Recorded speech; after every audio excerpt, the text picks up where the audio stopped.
It is Locked On Jazz for what are we? I know, because yesterday was incredible. It's the 3rd of December. The Jazz and the Celtics, will preview that a little bit, review what's coming up for the month in December for the Jazz. Points gain of Friday, and John Karalis will join us. Jason Tatum, Jaylen Brown, who would you choose to start a franchise? What's been wrong with Tatum? Why did the Celtics switch so much? We dig into it all and preview tonight's game coming up here on Locked On Jazz. Pow.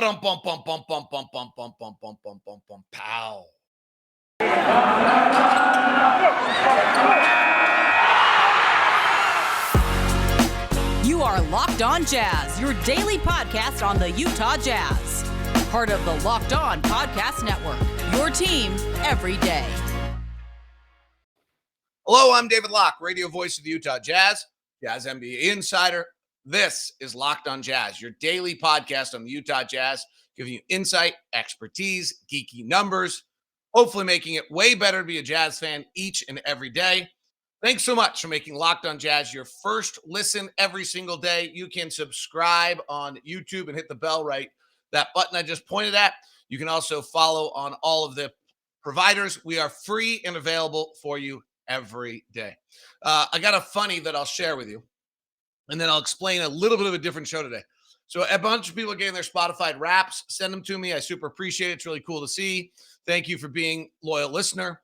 My daughter, who sits in the other room almost every morning having breakfast, trying to get ready for school while her dad obnoxiously does this podcast, looked at me the other day and was like, I should certainly get like a Wrapped for your show because I've heard more editions than anyone in the world.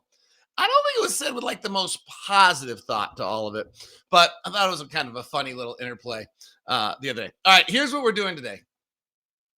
John Karalis is going to join me. We're going to go for about 20 minutes, preview tonight's game. A lot of fun.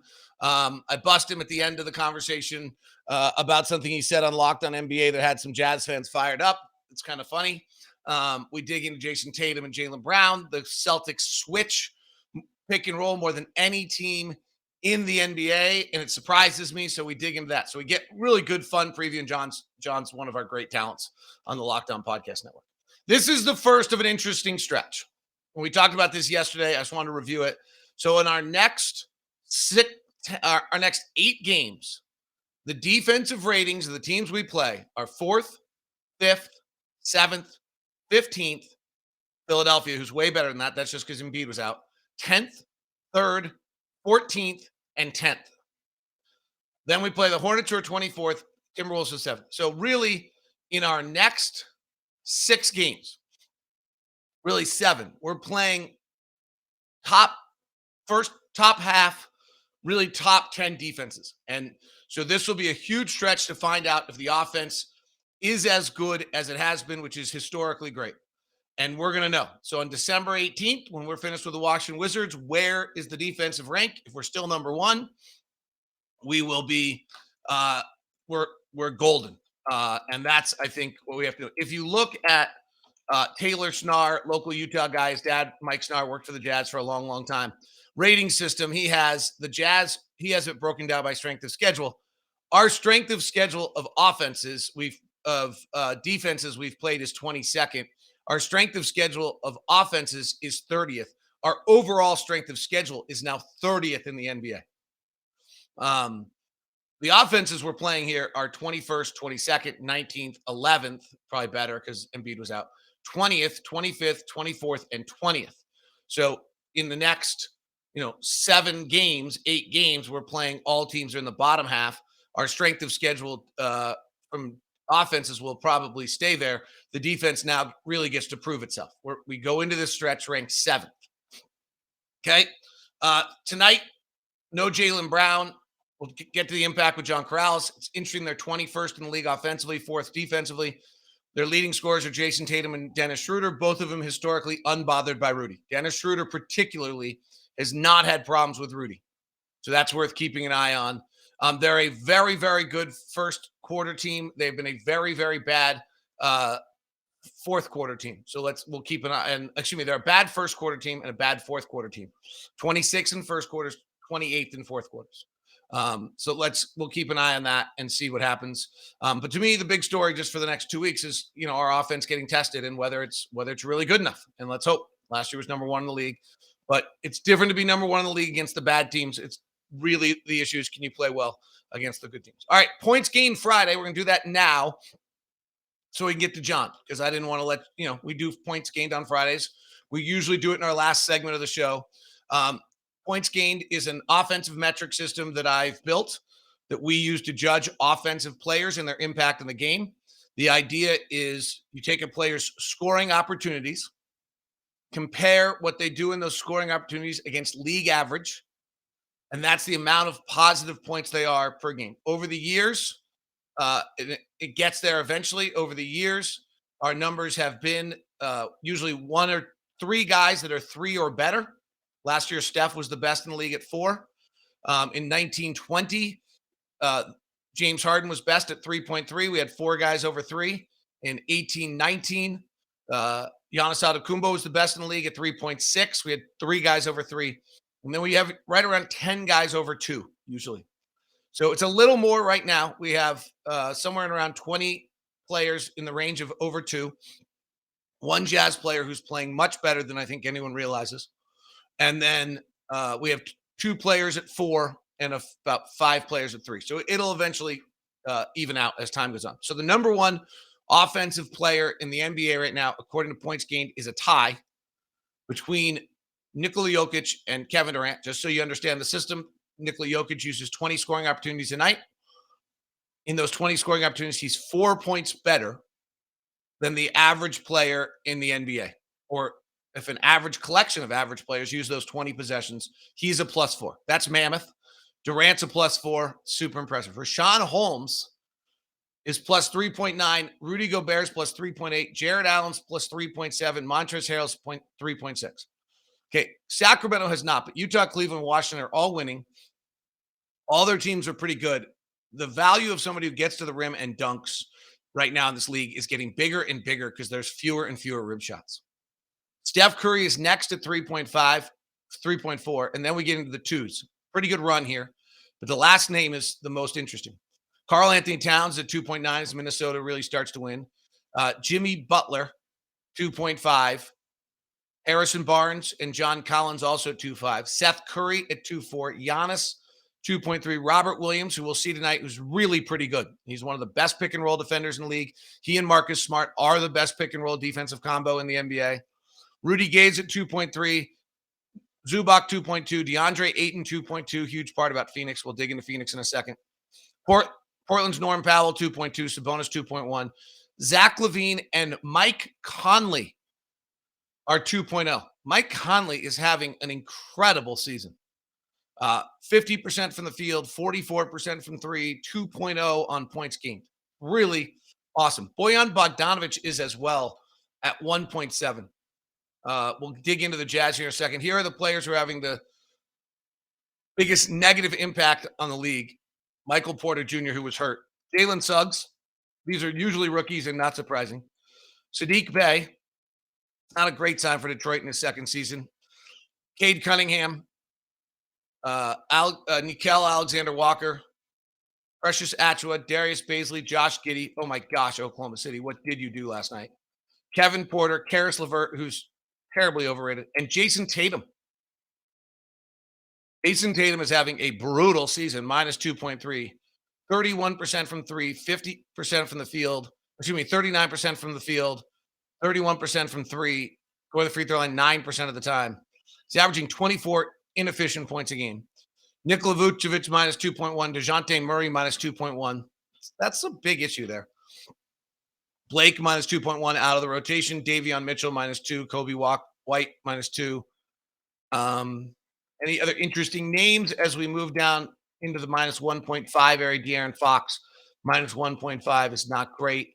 D'Angelo Russell minus 1.5. Jordan Clarkson minus 1.5. All right, let's look at Utah and let's look at Phoenix just today to see kind of what's going on. Here's Utah. Gobert 3.8, Gay 2.3, Conley 2.0, Bogdanovic 1.7, and Ingles 1.0. Really terrific. Whiteside's 0.7. Royce is 0.5. The goal when you build a team is to have all of your players above average. If you have all of your players above average, then when the ball's taken out of your primary guy's hands, you still get a win on that possession, and eventually your guy gets his possessions. They always do. Trent Forrest actually a 0.4. Eric Pascal's even. Donovan is a minus 0.5. And Jordan Clarkson's a minus 1.5. So those two guys we need to get going. Jordan's been a little better recently. Last 5 games, 46% from the field, 46% from 3. And Donovan's got to get going. Like the fact that we're 14-7, but if the stretch where we didn't play well and lost 2 games, frankly, Donovan wasn't very good. Donovan has played better this year. We're 16-5. We're 17-4, right? That's the reality of the burden that he carries at 22 scoring opportunities a night. He's getting 22 scoring opportunities a night. Bojan's getting 14. Rudy and Mike get about 10. And Jordan Clarkson takes 15. How come Phoenix and Golden State can't lose? Do they fit the model? Here's Phoenix. 8 and 2.2. McGee 1.9. Bridges 1.4. Kaminsky is now hurt 1.4. Chris Paul 0.8. Devin Booker just 0.5. Shamet even. Cameron Johnson even. Jay Crowder minus 0.5 and Cameron Payne minus 1. So those two are below average, that's actually 1.5 is a decent amount. It's they're getting a lot out of DeAndre Ayton and some of those other guys, and at minus 1.5, they get that negated. The Warriors, Steph Curry's at 3.4, Gary Payton II's at 1.6, Poole 1.1, Porter 1.1, Wiggins 1.0, Draymond 0.5. This is how you build a team right here. Toscano Anderson 0.3, Bielitsa 0.2, Damon Lee even, Kevon Looney even. The only guy that's negative, they don't have one. And this is why when you have Steph doing 3.4 and Jordan Poole giving you a 1, Otto Porter giving you a 1, and then everybody else is even, that's where you become pretty unstoppable. That's the model. And and I missed badly on the Warriors largely because I had Wiseman, Moody, and Kuminga playing, and they're not playing. John Karalis joins us next. We'll dig in, have some fun. Jaylen Brown out, the impact of that. They're much less good defensively. They'll switch a ton. The Marcus Smart, Robert Williams pick and roll defense is number 1 in the league. We're going to dig into all those things, preview tonight's game. For you, today's show is brought to you by Murdoch Hyundai, located at 4646 South State Street, also located in Logan and in Linden. The Murdochs have vowed that they will not increase MSRP right now in this car shortage. And in fact, things are turning around. If you're looking for a car, great things are happening over at Hyundai. Here's the latest word, and it's pretty exciting stuff if you're looking for a car. First off, the Hyundai cars are outstanding. We have 2 Santa Fe's ourselves, and there are 36 Santa Fe's coming in, 21 currently available. Tucson's 34 coming in, 13 currently available. Palisades, 20 coming in, 2 available. Okay, it's not perfect, but that car is under high demand. It's the nicest big SUV out there on the market, and people are digging it. I'm driving the Sonata right now. There's 8 incoming and 3 available, and the Lantras have 11 incoming and 5 available. Right now is a great time to trade in your used car and get a new one. Email me at dlock09@gmail.com, and I will set you up with our VIP treatment at any of the locations. Just let me know if you're going to the Logan store, if you're going to the Linden store, if you're going to 4646 South State Street, and we'll set you up and give you that great experience over at Murdoch Hyundai. Today's show is also brought to you by Truebill. Truebill is the app that saves you money by helping you identify and stop paying for the subscriptions you don't want or need, or even allows you to negotiate better deals. Truebill, neat, good app. I downloaded it the other day. Get an experience, find out what it's like for you. Does a lot. The big thing they're talking about is their subscriptions, but they also organize all your payments, what categories your payments are in. Let you know when big payments are coming. Let you know if big payments went out to make sure it's okay. It's really nice. Average people save up to $720 a year with Truebill because companies make subscriptions hard to cancel, and Truebill makes it incredibly simple. Just link your accounts. Truebill will cancel your unwanted subscriptions in one tap, and your Truebill concierge is there when you need them to cancel unwanted subscriptions. Truebill has over 2 million users and has helped save over $100 million. Don't fall for subscription scams. Start canceling today at Truebill.com/LockedOnNBA. Go right now. Truebill.com/LockedOnNBA could save you $100,000 a year. Whoa! Truebill.com/LockedOnNBA. All right, costume switch time.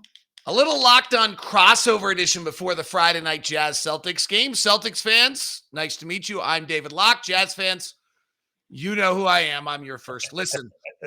Let me introduce you to a good friend of mine who's been with our network from the very, very beginning. His name is John Karalis. He's hosted Locked On Celtics since I was walking around a softball field, sitting on some bench in some far off and J King into coming on the network. John Karalis, let's do a little crossover today. Let's do it. Let's do it. Wow, man, it's been a while. It's been a while. All right. Hey, look, first things first, no Jaylen Brown. Yeah. Is, I was really surprised by that. He played against Philadelphia. I thought we were getting you at full strength. You don't seem so surprised in that from the first segment. No, I saw him. I was talking to my podcast yesterday that I saw him a couple of times. He had one drive. You know, he goes down that little cleared pathway and he's hopping along and he's grabbing at his hamstring, and then seems like it's okay. And the very, very last possession with the Celtics were just playing great. He's defending Embiid like he's going up against a blocking sled. I mean, he's really hammering Embiid. And at the end, when everybody's celebrating, he's off in a corner, kind of hopping up and down. And so I knew I wouldn't even say that I'm surprised that he's going to miss this game. I wouldn't be surprised if he's going to miss this next game. I'm wondering when or if he's going to play on this road trip. That's what I think. So doing the prep that I do, I saw that Jason Tatum actually plays better when Jaylen Brown is off the floor than on the floor this year. Jaylen Brown is on the floor. Jason Tatum shoots 36% and 23% from three. And when Jaylen Brown is off the floor, he shoots 42%, 35% from three. Not great, but better. He actually scores more in the same amount of time. Why is that? And does this free Jason Tatum in some way?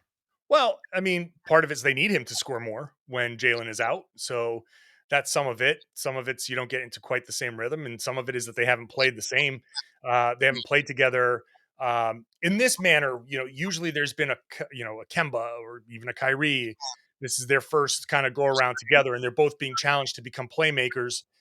And then Jalen's missed, almost half the season with this hamstring issue. So they're still very much a work in progress together. I think last night against Philly, I saw them run 2 pick and rolls together, which is as many as they've run together all season, I believe.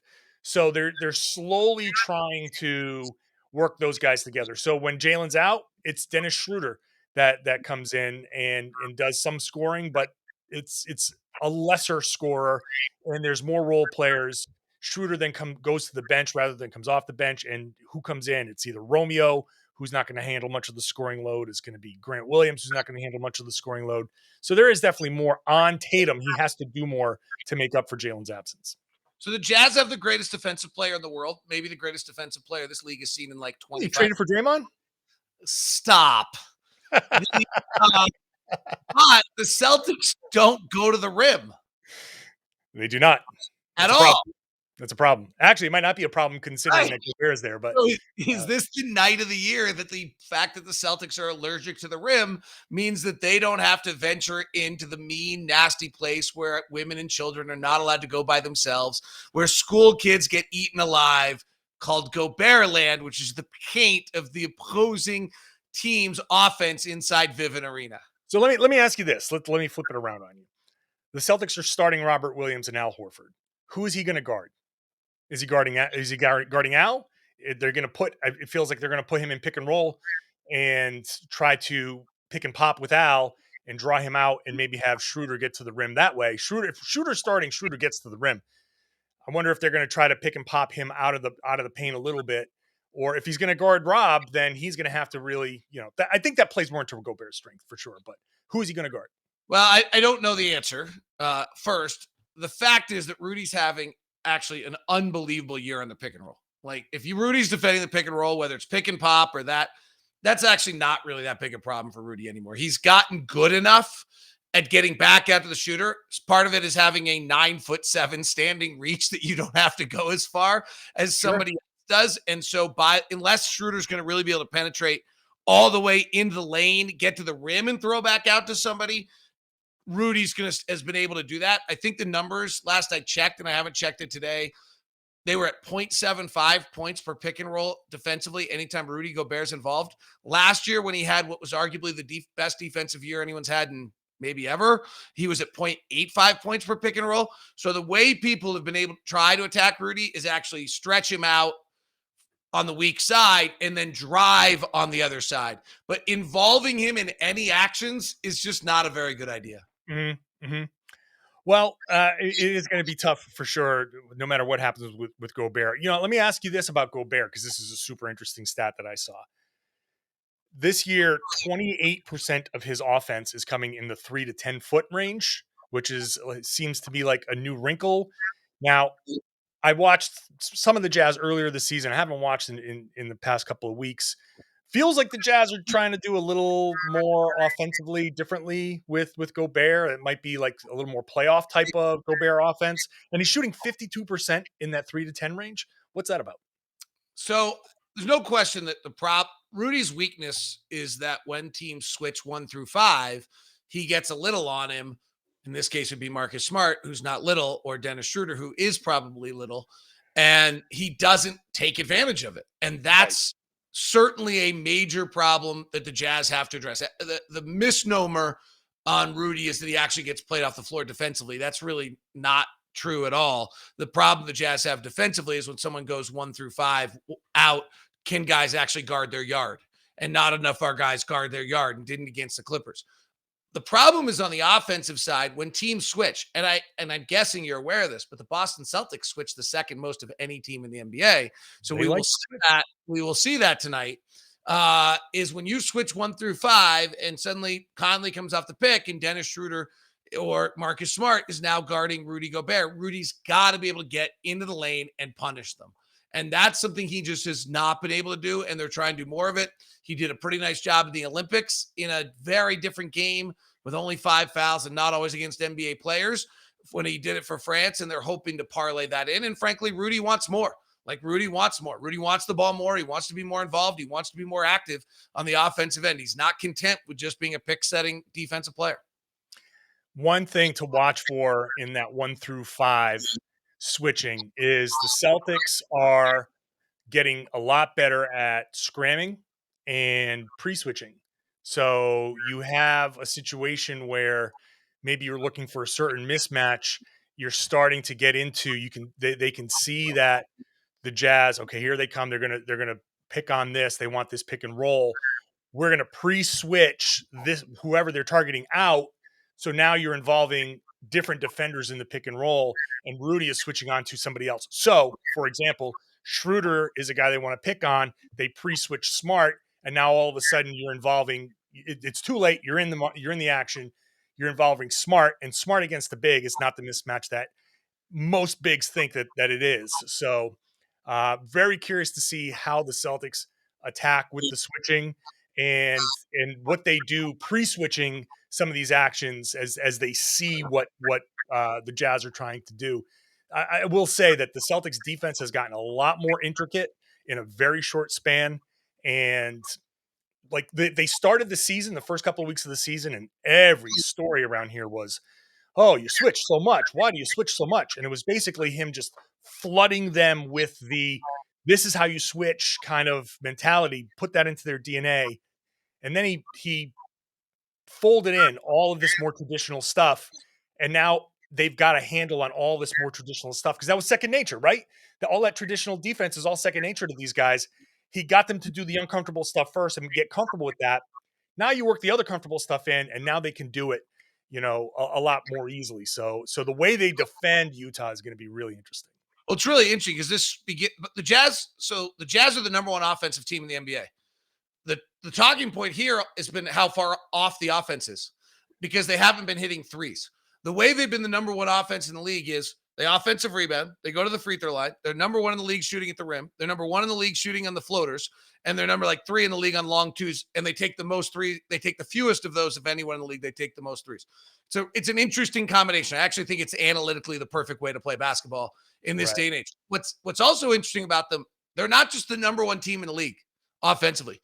They're historically great. They're 9 points above average There's the last team to be 9 points above average was the 72 Warriors. And then you have to go back a little bit from that. But they haven't played elite defensive teams. And this begins a stretch of playing elite defensive teams. So we'll continue with John Karalis on our crossover and figure out whether the Jazz have the offensive firepower to dislodge the Celtic defense. And then the Celtics defense has one really big problem they have to address.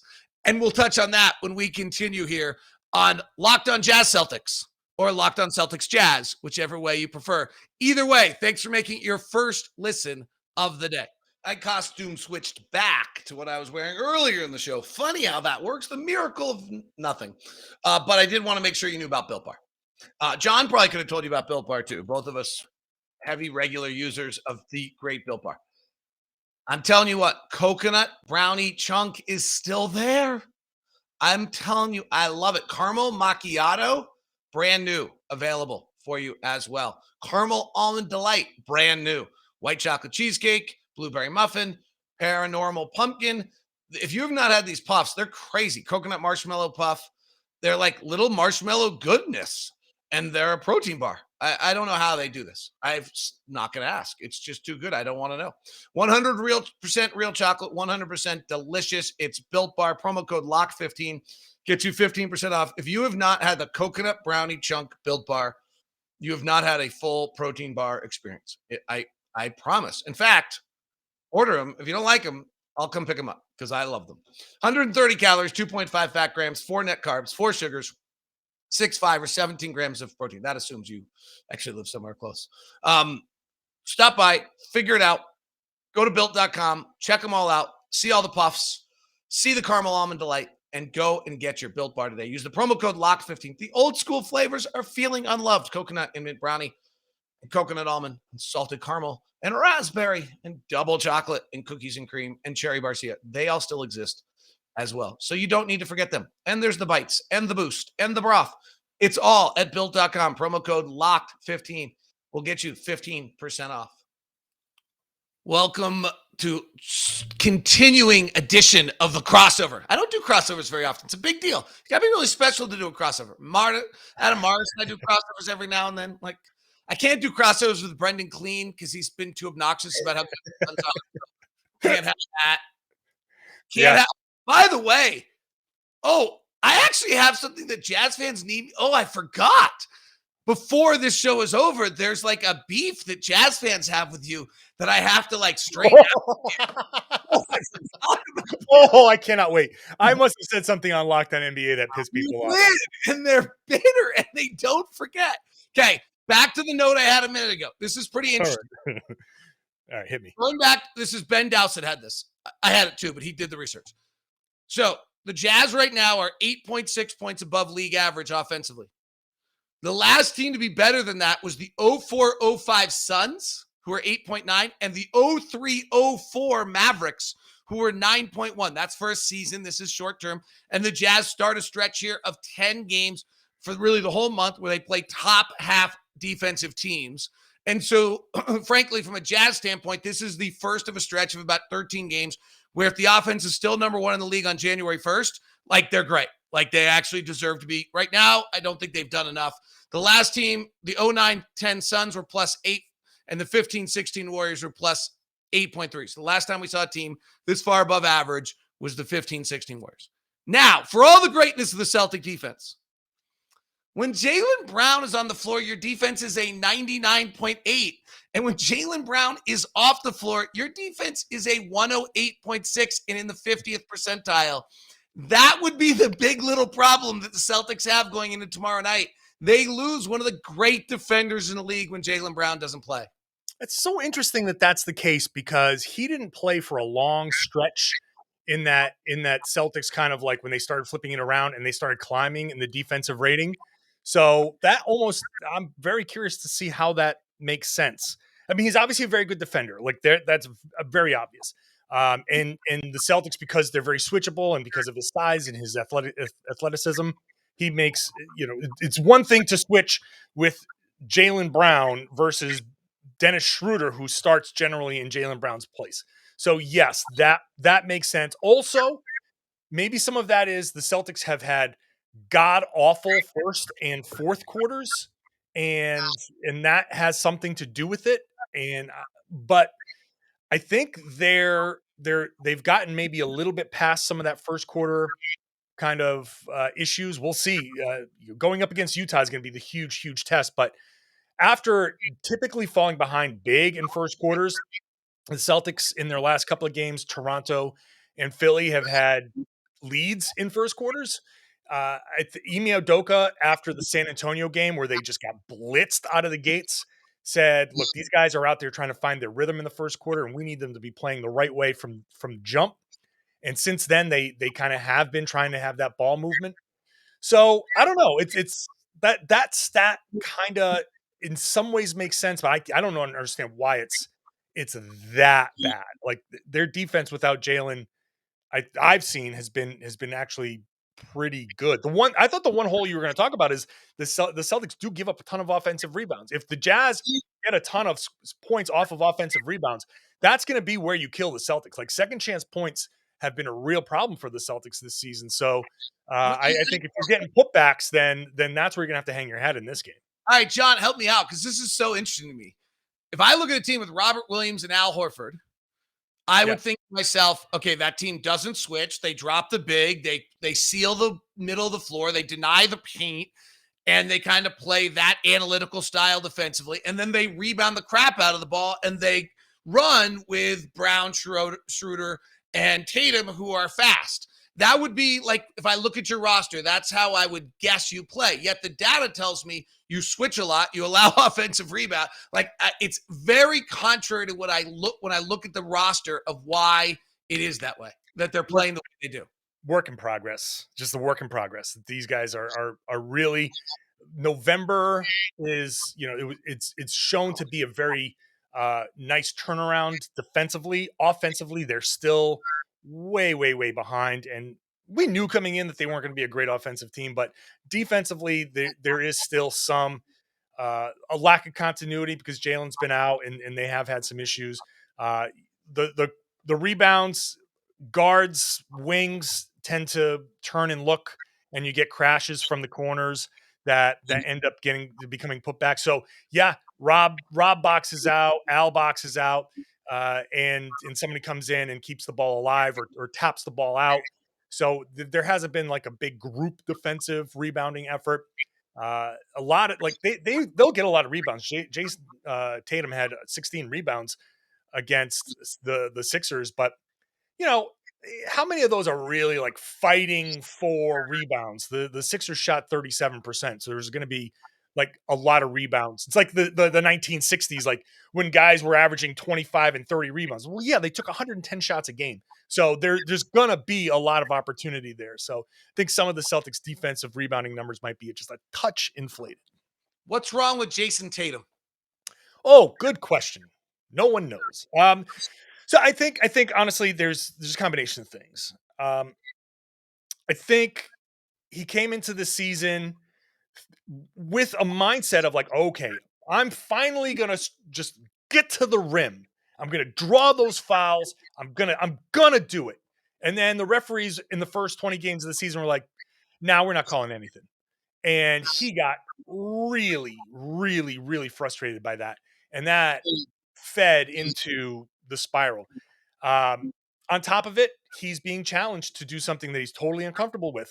Passing the ball at the level that Ime Udoka wants him to pass is uncomfortable. Against Toronto, he had 50 some odd passes, 58 passes in the game where he's normally passing it like 42, 43 times.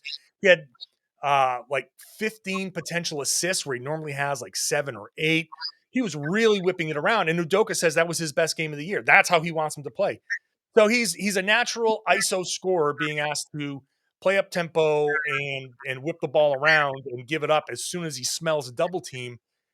And then he's already frustrated by not getting foul calls and not being able to get into a rhythm early in the season. I think it's just fed this kind of level of discomfort where he just has never been able to get fully kind of comfortable in his offensive game.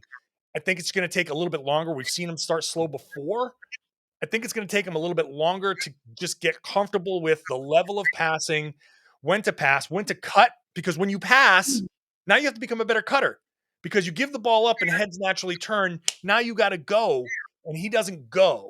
That's like the next thing. He can get a ton of easy baskets and get into rhythm that way. So he's a 23-year-old being asked to do something that's just been kind of foreign to him, and it's basically been disruptive and uncomfortable. That's particularly interesting to hear because I remember Scal last year might have been on Locked on Celtics, might have been just in conversation, saying, like, when asked what was wrong with the Celtics, he's, well, they don't pass. Like, none of these guys know how to pass. They don't pass. So, Right. it sounds like Udoka's right in what he's asking them to do to solve the problem from a year past. Here's the thing with the Celtics. You've got Jaylen Brown and Jason Tatum. And I said early on the podcast, this is an evaluation year, right? What do you have with Jaylen Brown and Jason Tatum? And this is where you got to make this decision. Do you have in them your 1 and 1A? Do you have a guy in Tatum that's your MVP candidate that you need? Do you have Jaylen Brown, that 1A scoring option? And do you go and get like a Drew Holiday type of deal like Milwaukee did? Or are they just two guys who are just great ISO scorers and you need to get a third star that puts it all together? That's what the evaluation of this team is this year. And Ime's challenge to Jason Tatum is, if you are going to be that MVP candidate, yeah, you can go and drop your 30 and 40-point nights, but the MVPs make their teammates better, and you're not doing that yet. We need you to do that, and that's the challenge of the season. So this season isn't even about necessarily the wins and losses, which, I mean, every season is about wins and losses, but for the higher ups, this is about what do we truly honestly have with these two wings, and how do we build towards the future? That's the only question that they need to answer right now. Who do you think's better? Like, if I had to choose one, I know who I would choose. Well, look, I think Tatum is more dynamic. He just is capable of a lot more. Jaylen Brown is a hard worker who can do, like, he can defend more. I think he's worked himself into a great spot. I think Tatum is a more naturally better basketball player. I think Brown has made bigger strides in the NBA. So it's hard for me to say, but like if I had to pick one, I'd still say Jason Tatum is just naturally gifted a better basketball player. I'm on the other side. Yeah. No, I mean, look, I'm not going to sit here and be like, oh, goddamn you. Like, no, I can see that. I can see that argument. But I think just smoothly, casually, like just no rules, no nothing, go out there and play. I think Tatum wins. But look, Brown, and this is to Brown's credit, he has worked himself into this conversation because his rookie year to now is just such a vast improvement. It's super impressive. I made the mistake of putting him in a box early on. I'm not going to make that mistake again. You want to say that Jaylen Brown's better? It's hard for me to argue and get into one of those like sports talk radio, like screaming matches. Like, yeah, okay. That's a fair argument. All right. We got a pretty grip on the Celtics. What do your fans need to know about the Jazz before we wrap this up? Okay. How's Rudy Gay? How's he helping? He's decided that this idea that Jordan Clarkson can shoot like every time down is super cool, and he's trying it himself, and he's not missing. So it's working really well. But the other night, for the first time, like in eons, somebody had taken more shots in the same amount of minutes as Jordan Clarkson. And I actually didn't know that was humanly possible. Because Jordan is, I loved it. Some people say you're open when you got off the bus. Like, well, he thinks he's open when he gets off the bus. Luke Walton said that Jordan Clarkson thinks he's hot when he gets off the bus. Rudy Gay's been great. He's only played 7 games. He is shooting lights out, 52% from the floor, 53% from 3. He's figuring it out. He doesn't quite know the offense yet. He's 6'8". He can rebound. He's 36 years old. So what will the 36-year-old Rudy Gay be able to do defensively? I don't entirely know. But he does, like, there is something to having a 6'8" shooter. They can get the shot off at all times. They always have a shooting window. That's been evident. And he is a ball mover, and I'll give him great credit. I admire and love players like this in this league. He loves the game. And that's why he's still playing at 36 years old with a few $100 million in the bank, because he loves the game and he's become a chameleon as a player, and he's figuring out how in 24 minutes do I help this team win. And it's pretty cool to see that particularly out of a guy who was labeled early in his career just as a scorer who didn't have that to him. And there's certain guys who can do it and certain guys who can't. It's pretty cool to watch a guy do that. All right, before I figure out why Jazz fans hate me, let's quickly answer this. If the Jazz lose this game, why? 1 through 5 switching defense stymies the offense and the ball stops moving. They play ISO and don't get good look threes. All right. Very simple. Why do you hate Hassan Whiteside so much? Really? Is that why Jazz fans are mad at me for Hassan Whiteside? Oh my God. Okay. Hassan Whiteside. Let's just leave it there. Let's just leave it there. It's the best ending ever. We'll never, ever answer the question because I'm not sure it's worthy of an answer. That is Locked On Celtics. That is Locked On Jazz. Thanks for making us the first listen. Tweet John Karalis at that little logo at John_Karalis if you really need to know. Have a great day. Enjoy the game tonight. Should be a really good one. Adios. And now make Locked On Bets your second listen of the day with Lee Sterling and your boy Q setting you up for all the gaming you need over the weekend. Have a great one, everyone.